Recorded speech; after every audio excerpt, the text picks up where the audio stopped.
I want to talk to you today about whether the tide is finally turning. At the popular level, there is a shift. They are not relinquishing Zionism. They are not relinquishing Israel. Very soon in France, we will recognize Hamas. Imagine.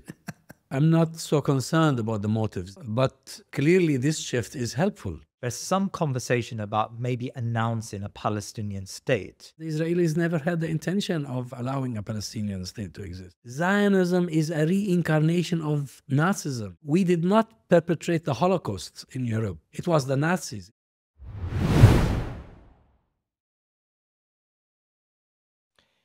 Is the tide turning on Gaza?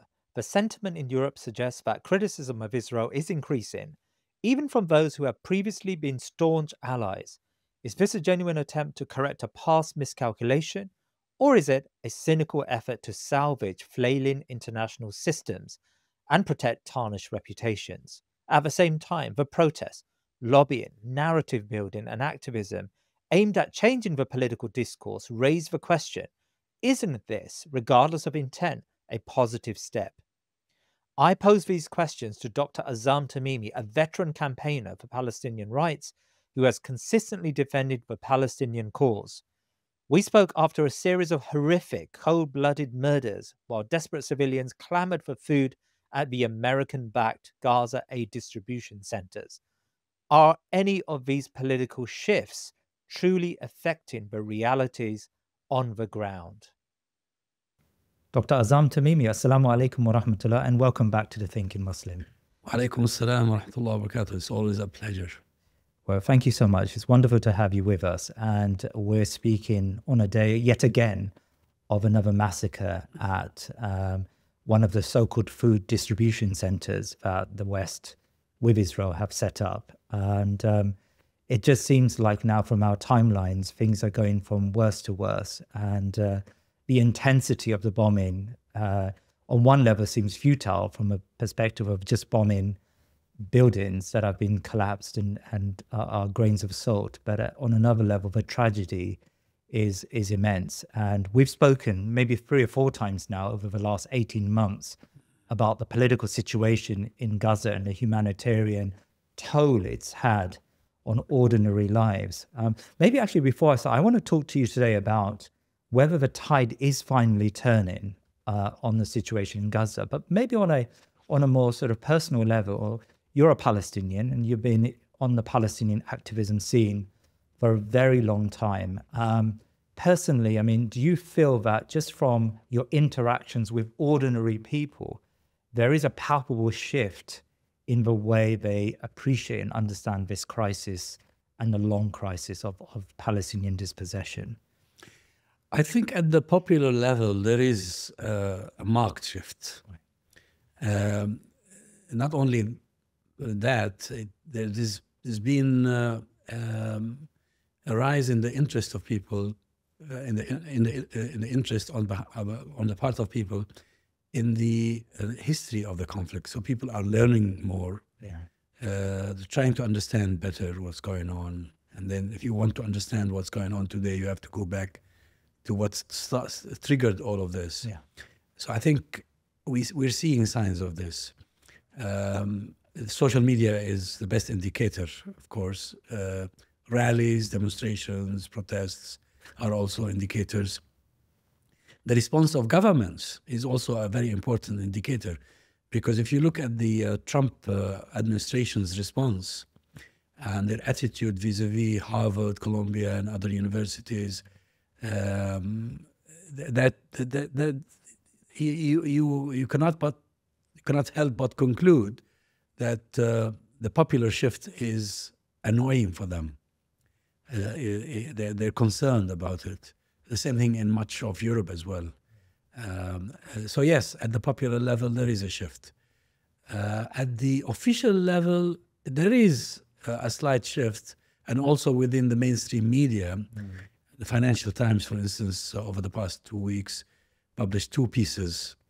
When the Financial Times talks in this language, that means this is representative of the establishment somehow. Yeah. What we heard from the Prime Minister in this country, from his Foreign Secretary, from some MPs, I think they're coming under pressure. They're coming under pressure from the public, from members of their party, especially the Labour Party, but also they're concerned about the future of Israel. I think that's the main concern. They don't do things or say things because they have suddenly become very humane and very compassionate individuals. But I think the Zionist project, which is their own project, is in real jeopardy at the moment. So I want to explore whether this is anything beyond just diplomatic gestures when it comes to the political level, the elites and how they're viewing this crisis or how they're viewing Gaza. I mean, there has been a shift, especially here in Europe. Maybe it's less palpable and clear in America when it comes to the elites. So let's focus on Europe. I mean, France has threatened to levy sanctions on the Netanyahu government, on Israel. Britain has done something very similar, or at least has called off trade negotiations. I know they were very early stages, but trade negotiations with Israel. Even Germany, probably the staunchest ally of Israel in Europe, has had some choice words about the way the Netanyahu government is conducting this war.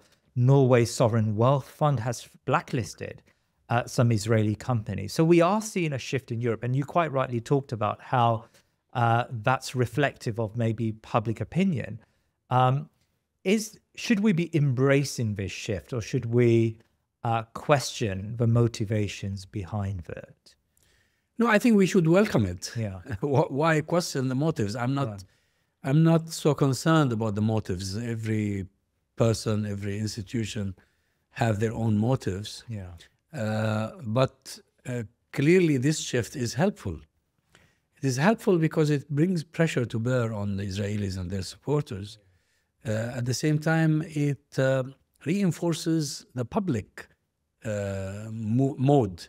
the public mood and the shift that we're seeing among ordinary people. Now ordinary people will say, thank God that the government now is saying what we've been saying all along. So I think this shift should be welcomed instead of digging for what is behind it. What's the point? There's a massacre going on.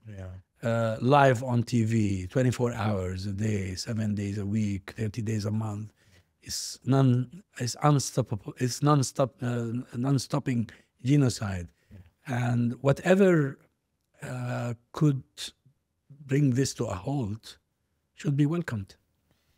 I suppose what I'm trying to understand is whether it's a genuine shift or whether it's just another sort of tactical position. I mean, I think that the UK position is really interesting. For a long time, for 18 months, of course, the Keir Starmer government, David Lammy as Foreign Secretary, have been very strongly in favor of Israel's so-called right to self-defense. And things changed a couple of weeks ago, and then there was a far clearer antagonism, I suppose, or far clearer statements against the way that Netanyahu's prosecuted this war. But at the same time, we see that I think barely 24 hours later, Britain's trade envoy was in Tel Aviv, praising the possible conversations that they're having regarding trade. Armaments are still being sold to Israel. Like, is this shift more tonal and aesthetic rather than real from your perspective? Well, we shouldn't we shouldn't think of this shift as being a change in the Western position vis-a-vis Israel. They're concerned about what Netanyahu is doing, but because this is going to harm the Zionist project, this is going to harm Israel. So they are not relinquishing Zionism. They are not relinquishing Israel. So one should not read more than should be read in what is happening. So it's just Netanyahu, it seems. It is Netanyahu and his governing coalition. Right. This is causing a lot of concern, real concern, a genuine concern across the West, simply because in the eyes of the public, it is very clear today who are the victims and who are the aggressors. You see, since the inception of the Zionist project, it has always been justified in terms of the victimhood of the Jews and what happened to them in Europe. Today, those who are claiming to be doing things in the name of the Jews are the ugly actors. They are the perpetrators of genocide. They are the criminals. And the Palestinians are the victims. So this is not easy to cope with. Assalamu alaikum wa rahmatullah. This is your brother Mazen Mukhtar, CEO of Baitulmaal. On behalf of Baitulmaal's board and staff, volunteers, and your beneficiaries, I wish you and your loved ones a blessed holiday and a wonderful Eid. As we gather with our families to enjoy this holiday, we pray that our brothers and sisters around the world can enjoy this special day too. This would be made possible by providing fresh meat to families in need. There is still time to provide your udhiyah this month to these families in time to celebrate Eid. Assalamu alaikum wa rahmatullahi wa barakatuh. There was the comment made by the UN human rights chief, who's a British diplomat, 2 weeks ago at the UN, I think it was the Security Council, one of the meetings, which really seemed to have an impact. It seems like a lot of what happened consequently, especially here in Britain, was a reflection of, his very strident use of language, and he used the word genocide for the first time. I mean, how important do you think that statement was in the sort of shift in opinion? Again, these are very important statements, and they should be welcomed, and the people who utter them should be thanked and appreciated. But I think people working for global institutions, especially the United Nations and its various organizations, they're worried that what Israel is doing, what the Netanyahu governing coalition is doing, is that they're undermining the international system, the world order. They're undermining all these institutions which are supposed to be the product of the end of the Second World War, in the hope that the same atrocities would not be repeated, not again, not in our name, etc. And I think they are truly worried. But something else has happened since March, by the way. There was supposed to be a second phase in the Hudna, or the truce, that was signed between Hamas and Israel. It was Netanyahu who breached that agreement and who decided not to go into the second phase as agreed. And this could not be hidden from anyone. This is common knowledge. And this is embarrassing. They blame Hamas for breaking that second part of the negotiation. The Israelis do, but it's not true. Right. And the world knows it's not true. Right. Hamas did not violate that agreement in any way, at all. Can you talk us through that? Because I think it's a fascinating conversation to have. So there are these two phases of the Hudna, of the peace agreement, or the ceasefire agreement.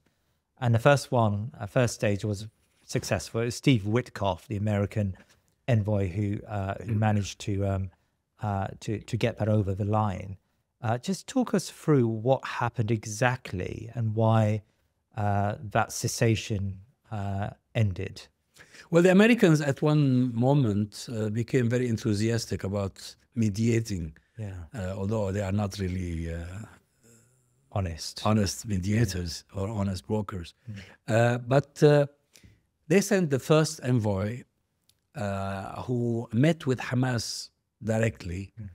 And this, of course, contravenes what the Americans and the Europeans have been saying, that we don't talk to terrorists, etc. So they sat with Hamas directly for the first time, direct negotiations. And then he was sacked, this envoy. Now, Witkoff also had indirect talks with Hamas. I don't have evidence that he met with anybody from Hamas. But recently they sent a Palestinian American or an American of Palestinian origin who sat with Hamas on behalf of the Trump administration and managed to reach a deal. And just 24 hours after they announced that they had a deal, Hamas agreed, the United States of America was happy, it brokered it, the other mediators were also pleased with this accomplishment. The Trump administration changed their mind, and Witkoff changed the terms of the agreement and came up with something different. And Trump announced that the ball now is in Hamas's court, because the Israelis have accepted what we offered to them, but Hamas has not. Well, Hamas cannot accept something that was not negotiated. They went back to Washington, and then probably they communicated with the Israelis, and the Israelis told them, oh, no, this is impossible. We cannot do it. Yeah. So they changed the terms. And now we are back to square one. I mean, how much of these negotiations are actually genuine then? I mean, there was the Witkoff proposal to, in exchange for release of the final American hostage, there would be, I think, a 100-day pause to fighting, or I can't remember exactly the number. I think it's 100 days. But then Hamas accused Witkoff of being a dishonest broker, because after that release, Israel was not pressured to accept the ceasefire. How genuine do you think the Americans are in these negotiations? The Americans are deceitful. Right. They are liars.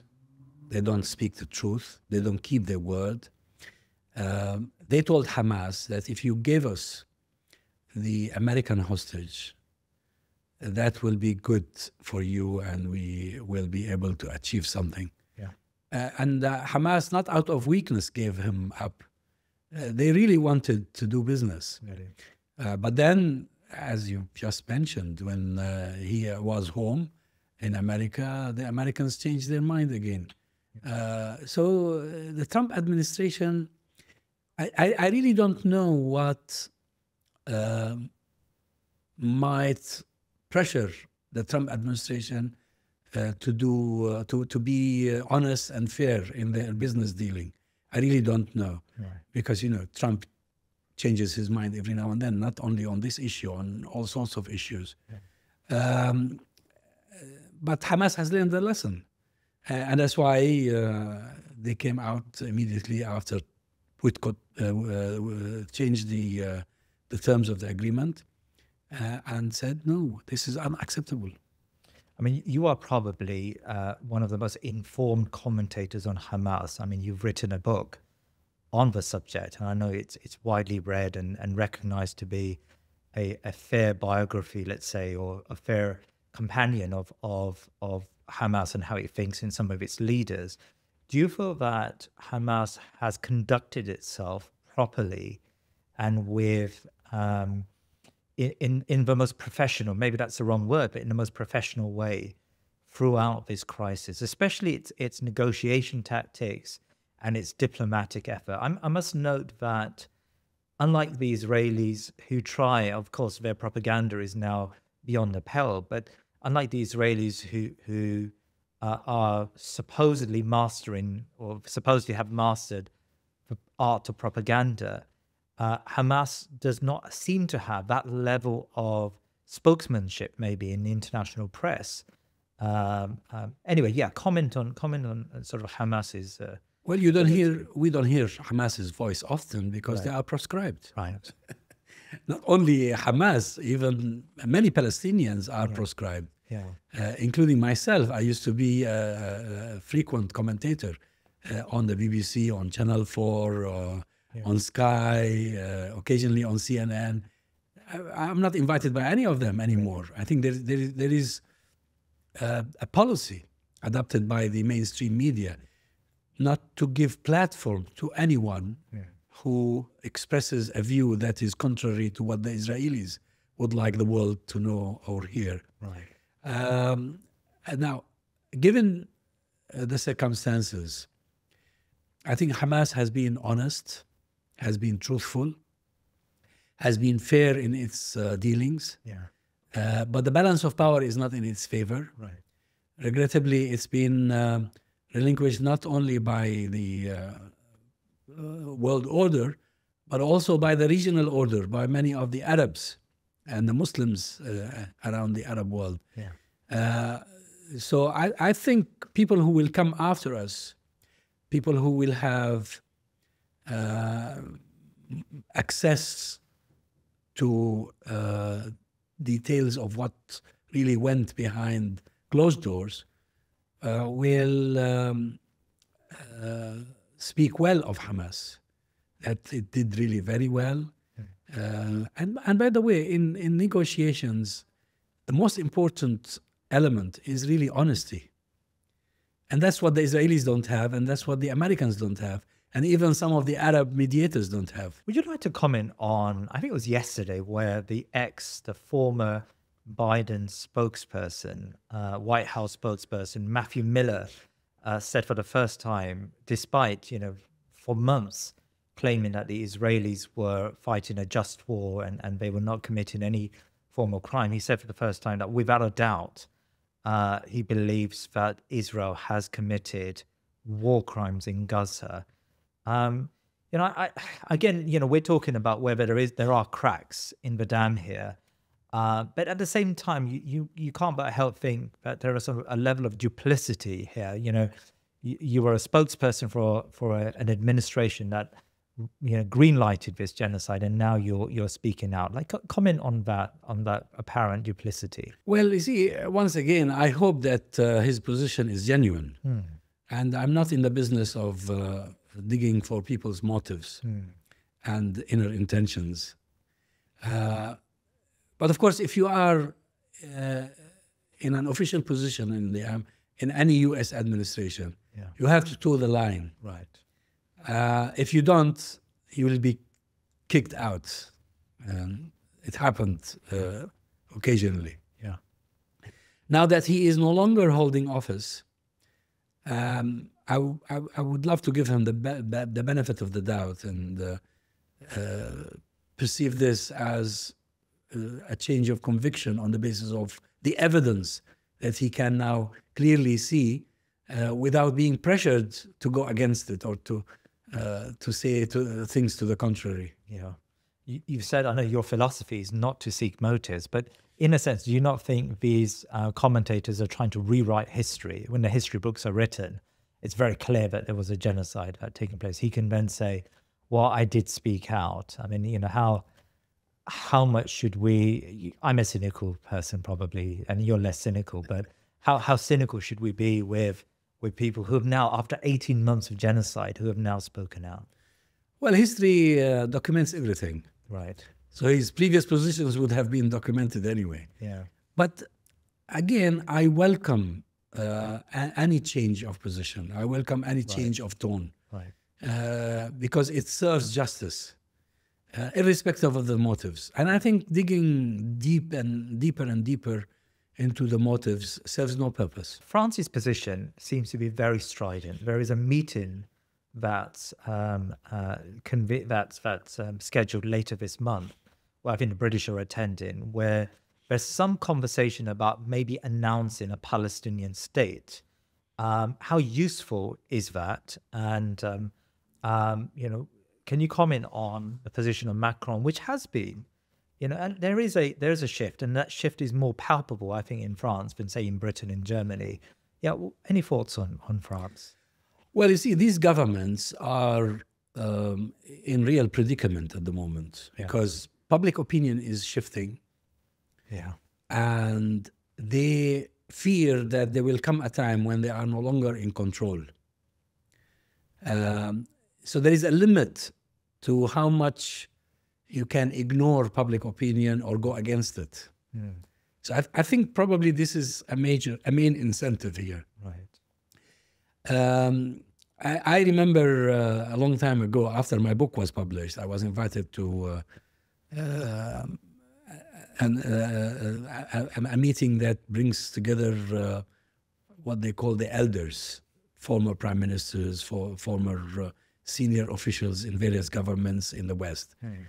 And I met with a former very, very senior official in the French government, and who said to me that very soon in France we will recognize Hamas. Imagine. But of course, he probably himself as an individual thought that was a trend. But I think these governments are mainly concerned about the status and the future of the Zionist project.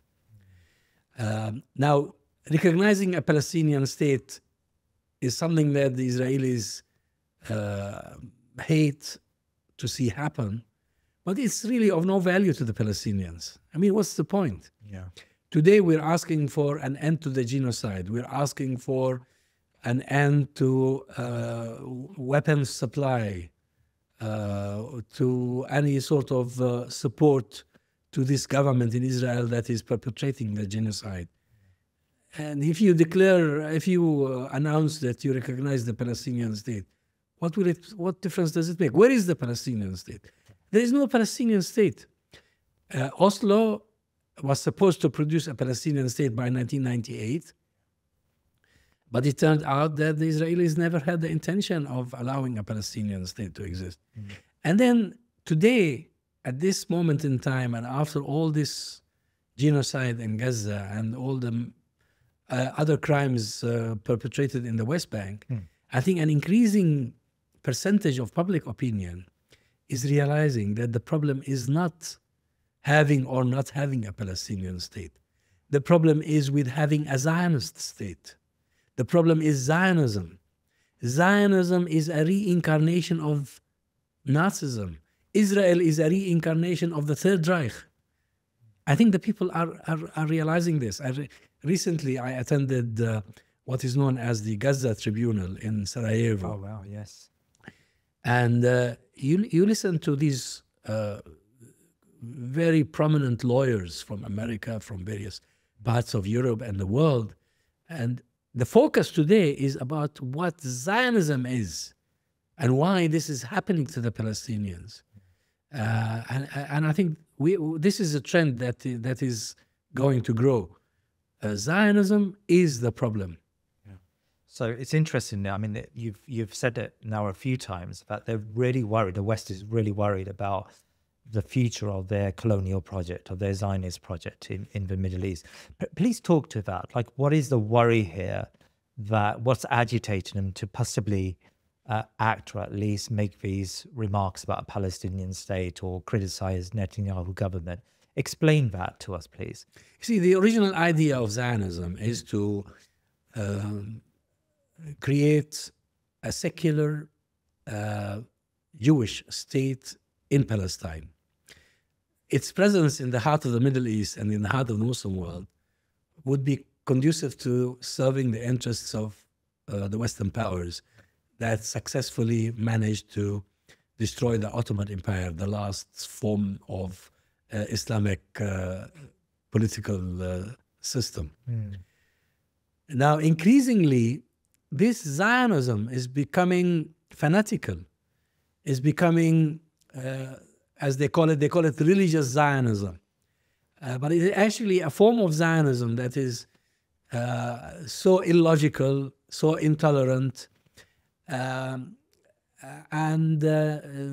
so literally messianic, and whose aim is to cleanse Palestine, the entire Palestine, of its inhabitants. Not only that, to even expand into the other territories surrounding what is known today as Israel. They've been threatening Syria, Jordan, Lebanon, even Saudi Arabia, even Turkey. They've been threatening it. So you see the parallel with Nazism? This is what Hitler did. Initially, especially the government of this country at the time, were willing to work with Hitler, weren't they? I think during the time of Chamberlain. Yeah. But then, when he invaded Poland, and when he felt he was a sort of a deity that could just invade any part of the world and seize control of it, they started being worried. Yeah. And this led to the Second World War. Zionism in Palestine is only going to increase the potential and the likelihood for a major world war. Yes, today the people of Gaza are paying the cost, are paying the price. The people of the West Bank also as well. But very soon, the entire world will bear that cost. Do you envisage a time where just the project of an Israeli state, the project of this colonial settlement in the Middle East, becomes too costly, and from a perspective of the values that the West profess, the contravention is so great, so immense, but they have to release themselves in the same way Trump has released himself of some of these foreign entanglements, yet Israel remains very strongly connected to his broader project. Do you think there will be a time when the West will actually release themselves from Israel? It is very possible, of course. Oh. So long as democracy is still alive, this likelihood is there. There is a potential for that to happen, because public opinion, as we saw in the recent elections in the UK, can influence the results of the elections on the basis of a foreign issue rather than a domestic one. Yet, the change in the world's position, the Western world position vis-a-vis Israel, will probably be a consequence of a change in the balance of power regionally. If there is another eruption among the Arab masses against their failing governments and these Zionized ruling elites, that will trigger also a change elsewhere in the world. You've been very charitable when it comes to the Western sort of politicians, and I get that. But there is a shift, and one needs to recognize that shift, because that's what we've been calling for the last 18 months. Ehud Olmert, former Prime Minister of Israel, has also, for the first time, said that the Netanyahu government has committed crimes, war crimes in Gaza. In an article in Haaretz, he said that the Netanyahu government is an enemy within. Do you likewise see that statement to be positive when it comes to ending this genocide? Well, it is positive, definitely, irrespective of his motives. But we must understand here that when Olmert says that, Ehud Barak also said similar things, and others as well. They're saying this because they're seeing the danger posed to Israel as a state and to Zionism as a project by the growing religious Zionist trend in Israel. And it is no secret that the secularists and the religious fanatics in Israel were always at odds with each other. I remember many years ago, probably more than 20 years ago, the economists wrote a piece, or published a piece, about the likelihood of a civil war within Israel. Because there were times when this tension was so high and people were worried that it could lead to an explosion. So Ehud Olmert, Ehud Barak, and people like Abraham Borg and others are worried about the project, that the trend that is led today by the likes of Ben Gvir and Smotrich eventually will destroy Israel itself. So do you see a danger there? I mean, if for example, because they're devastated, they've destroyed Gaza, but if there's a change, an aesthetic change to the Israeli government, that somehow the position, the parlous position of Israel vis-a-vis public opinion will be reversed, and Israel will once again command that level of respect amongst Western populations. I think the exposure that we have seen of Israel and of Zionism is probably impossible to redeem, to remedy. Yeah. I really don't know. It's difficult to talk about the future. Yeah. But most certainly, the image that most people see today very clearly is that the Israelis are the aggressors and the Palestinians are the victims. And as I told you earlier, more and more people are going back to history to see how it all started. And they are discovering that the Palestinians are being made to pay for the crimes of others. We did not perpetrate the Holocaust in Europe. It was the Nazis, it was the Germans, not the Palestinians. Yet we are told that the Jews should be compensated with a homeland in our own land. And I think people are realizing that this was a major injustice, a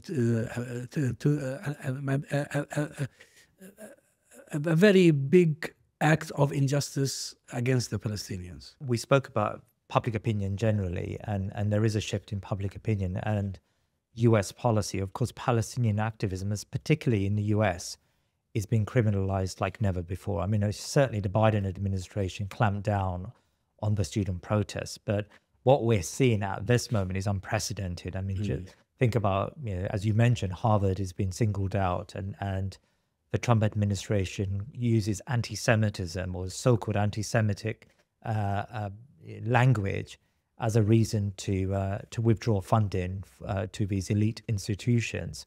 There are people being detained at airports across the country. Foreign students are being arrested and detained. So there's a frenetic anti-Palestinian activity, I suppose, on when it comes to the U.S. sort of federal level. How should U.S. Muslims deal with and Palestinian activists deal with this unprecedented level of intrusion?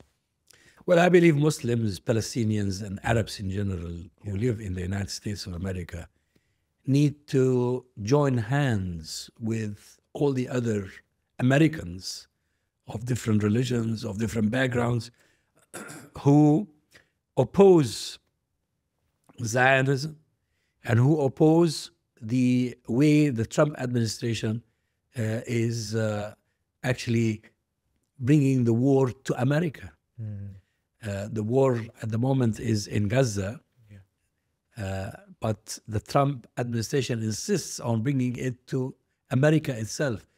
This administration is very unwise because it is contributing to heightening the polarization within American society. Yes, there are those who support Trump no matter what he does or says, but this will backfire, and there will be an increase in the number of people who will wake up and realize that this is most detrimental to America. Dr. Tamimi, do you think something has shifted in the Saudi position with regards to Gaza and Palestine? I mean, for a long time, this show and others have been very critical of the Saudi position. Even the wearing of a keffiyeh is banned in, at Umrah and Hajj, and, police are overbearing on those who wear it because it's so-called a political statement. But we have seen a shift from the foreign ministry. There are more critical statements being made today against the Israelis. The Abraham Accords, which was on the cards until very recently, is no longer spoken of. And neither do the Americans really demand it. In the last meeting between Trump and MBS, the Americans were very lukewarm about coercing or pushing the Saudis to embrace the Abraham Accords. So on the one level, you've got the UAE, and the UAE is unfortunately, as you use the term, Arab Zionist. I mean, I think they fit that very, very closely. But the Saudi position, it has shifted. Is that how you read it? Well, the Saudis have been embarrassed by what the Israelis are doing. Right. They were going to sign the Abraham Accords one day before the 7th of October. Yeah. And now it's very difficult for them to proceed. So they've been saying to the Americans and to the Israelis, resolve this problem first, and then we can talk about joining in. So it is in their best interests also to stop the war, to reach some sort of settlement. Yeah. They are not supportive of Hamas. They are not supportive of the Palestinian resistance, but they feel they cannot proceed with peacemaking with Israel until the situation has become more conducive to something like this. And on a broader level of a Muslim world, I mean, again, I was speaking to Abu Bakr Abid, who is a Gaza journalist who's now living in Ireland, and he was very critical of just how placid, I suppose, Muslims are and in demonstrating against the complicity, say, of the Egyptian government and its army, or the Jordanian government and its army. How do you measure, because you're someone who visits Muslim countries, you have a very strong experience, or you're sensitive to the Muslim world. How do you sort of measure where the Muslim world is? You know, you hear stories of those who escape Gaza, and maybe a few hundred kilometers away, they visit a mall, in Alexandria or Cairo, and people seem to be oblivious to this slaughter taking place a few hundred kilometers away. How do you measure, I suppose, the sort of Arab street and where it is at the moment? Well, at the moment, the Arab street is absent. Yeah. It's completely, it's really in a coma. And that's because of the brutality meted to people who object by these regimes. Is it just brutality, though, or is there a wider malaise that, because that brutality existed in 2010, it didn't stop, those coming out and demonstrating. But what's changed, I suppose, is my question. Yeah. No, I think the level of brutality is unprecedented. Really? Yeah. Now, Arab prisons today are full of opinionated people, of politicians, activists, human rights defenders. The cream of the cream in every society are really excluded. They're banished. They're behind bars. Now, generally, any public anywhere in the world, if you threaten them, if you use brutal force against them, they tend to self-preserve. And I think people are still, it is still vivid in their memory what happened in 2013 in Egypt, how Rabia and Nahda were burned, where people were burnt alive in their thousands for simply peacefully demonstrating against the coup. So people are worried. But this is like a volcano, or this is like a volcano. It goes quiet for a while, but then when the necessary elements or factors are available, it erupts again. I expect another eruption in the Arab world because people are seeing what's going on in Gaza and the West Bank. I'm sure that most of the Arab masses are very sad about this. They would want to do something about this, but they are afraid. They're afraid for their children, for their welfare, etc. But what is happening to the Palestinians is also happening to the Arabs around the region in lesser degrees at the moment, but that level of brutality could rise again. Right. And with the deterioration in the economy as well, I expect another eruption sometime in the future.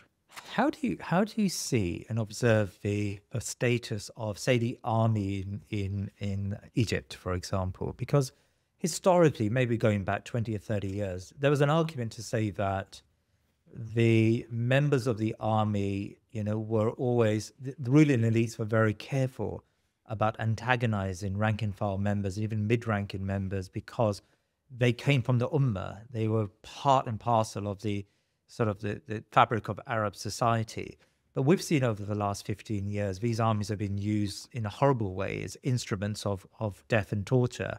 Rabia is an example of that. It was the army who came in and massacred just thousands of demonstrators. Is there a case to say that these armies are now beyond the pale when it comes to it's the armies who are currently safeguarding Israel's interests on the Rafah border? Just spell out for me or explain to me how you see these armies. I think some people were under the impression that these armies could be of service to the Ummah. These armies are no good. No. And the counter-revolution against the Arab Spring has proven that these armies don't belong to the Ummah. These armies were created in the first place by the colonial authorities. They founded all these modern armies and trained them.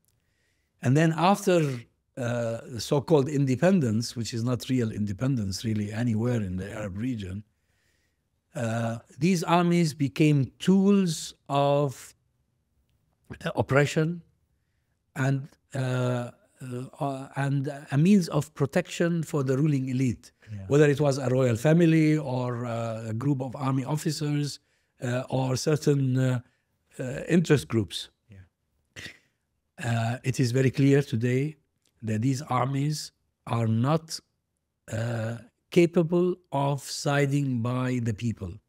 They are the enemies of the people everywhere, and not only in Egypt or other surrounding countries. Because we do hear, I agree with you. I think they're enemies of the people. But you hear these sort of people arguing that if only we could appeal to the better side of these armies, then maybe they could overthrow their governments, or maybe they can come and intervene in Gaza.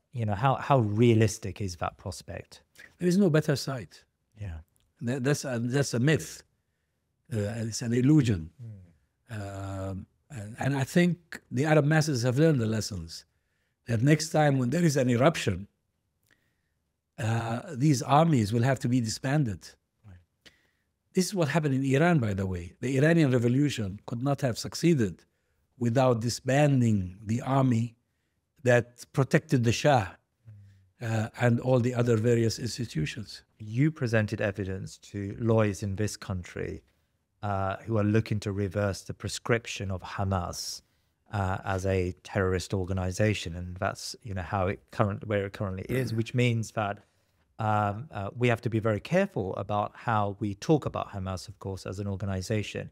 How likely do you think the Home Secretary, because ultimately it's down to the Home Secretary, Yvette Cooper, how likely do you think this Labour government will reverse its position on Hamas? I really don't know how likely that is, Yeah. but I think it's an effort that had to be made. Right. The former Home Secretary, Patel, was clearly motivated by her strong ties with the Israeli leadership when it proscribed Hamas. The idea today is to inform the government that decision was wrong. It was wrong for a number of reasons, not least is that it goes against the interests of the British government itself and the British public. Right. My own presentation was about the nature of Hamas and the fact that Hamas is an elected organization, was elected by the Palestinians. It is trusted by the Palestinians. It today speaks for the majority of the Palestinians. So it is a big mistake on the part of any government to continue to proscribe such a movement. If that government wants to have a role in dealing with the problem. Dr. Tamimi, I'm wrapping up this conversation today. It's been really, really informative. And I just want to get your perspective on a couple of issues. Actually, young Muslims in particular. I communicate with lots of young Muslims across campuses in the UK, and I feel there is a palpable shift in their attitudes and thinking about their future. I mean, going back even 20 years, the concern of young Muslims was very much, me, myself, and I, and it was this sort of neoliberal or capitalist sort of mindset that instructed so many of them. But the question I get more often than not from young Muslims is, how can I contribute? We've seen this genocide. What can I do to stop it? What can I do to broaden, to be part of this train to address these issues of the Muslim Ummah? There is this, for want of a better term, an ummatic solidarity that's springing up across the West amongst young Muslims. I probably do not provide a very good answer to this question, actually. What can I do? I mean, how would you answer that? Now, in this country, as well as in the West in general, I think we are in a very good position to contribute a valuable service to the cause. Yeah. And that is to join hands with those who support the Palestinian cause, sympathize with the Palestinians in their plight, and further enlighten public opinion about this issue. I don't think we are doing enough. I think we're doing very little. Yeah. Students on campus talking to their fellow students, people in factories, in companies, wherever you are working, you talk to your fellow workers or employees, whatever. A Muslim starting a conversation with their neighbors who happen to be Christian, Jewish, Hindu, Buddhist, whatever, or even atheist. Yeah. The more public opinion changes, the better are the prospects. And the shorter will be the phase of this agonizing experience for the people of Gaza. We talk about a reckoning one day, a reckoning when it comes to the Arab rulers, for sure, but also a reckoning here in the West. There are so many complicit journalists and political elites, and these are people who have stuck with Israel despite, 18 months later, saying a few choice words, it hasn't been enough of the majority of them. And they have really been behind this project at the detriment of their values and their prestige and their position. I'm not asking from a sort of Islamic perspective, from our Iman. Do you believe that one day there will be a reckoning about what has happened over this past 18, 19 months? I think every person will one day realize what he or she did right or did wrong. Yeah. Now, journalists are not in their majority pro-Israel or against the Palestinians. But I think the institutions they work in are imposing very strict control on the output, on what is published or what is broadcast. If you remember early on, after the 7th of October, a good number of BBC employees resigned. But people want to keep their jobs because this is the source of their sustenance, source of their living. But increasingly, they are realizing that it is wrong what they're doing. And therefore, it is very likely, it is very possible that we will see this shift becoming even faster and faster in the coming days. My final question for you, Dr. Tamimi, is that, and I asked you this question probably all the time, but I think it's worth listening to your answer. How do we keep going? Like, what is it? We've seen this genocide, and it's excruciating. We now turn our heads away when we see just the massacres on a daily basis. What is it that keeps us going in this really bleak time? Well, different people have different motivations. Yeah. Different reasons why they remain steadfast and resilient.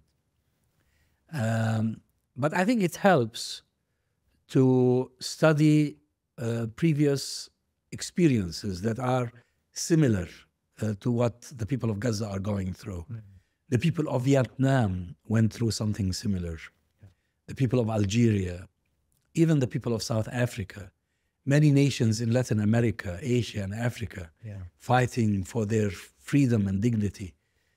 eventually they succeed. Yeah. Eventually they regain their freedom and dignity. Of course, for me as a Muslim, there's a much bigger incentive. And that is my obligation as a Muslim to stand by justice and truth and to give all it takes in order for justice and truth to be victorious. Maybe I have got one last question. And actually, we had this conversation off camera, and I really loved your answer the last time round.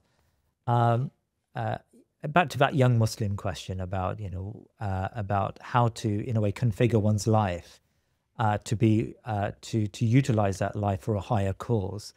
I think it struck me when I asked you this question off camera last time that you talked about how very little in your life was planned, and so much of it came but by chance, or Qadr of Allah, as we would say as Muslims. Can you just talk to that? Because I think that I found that answer very interesting. Indeed, there were so many things I wanted to do in my life. I never managed to do them because Allah subhanahu wa ta'ala chose for me something else.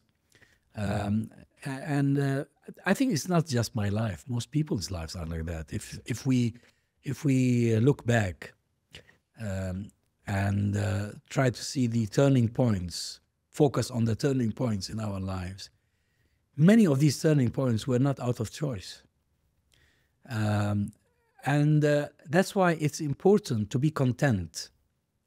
And also never be desperate, never lose hope. And the example I usually give is that if you're walking down a road and then that road is blocked, that shouldn't be the end of your march.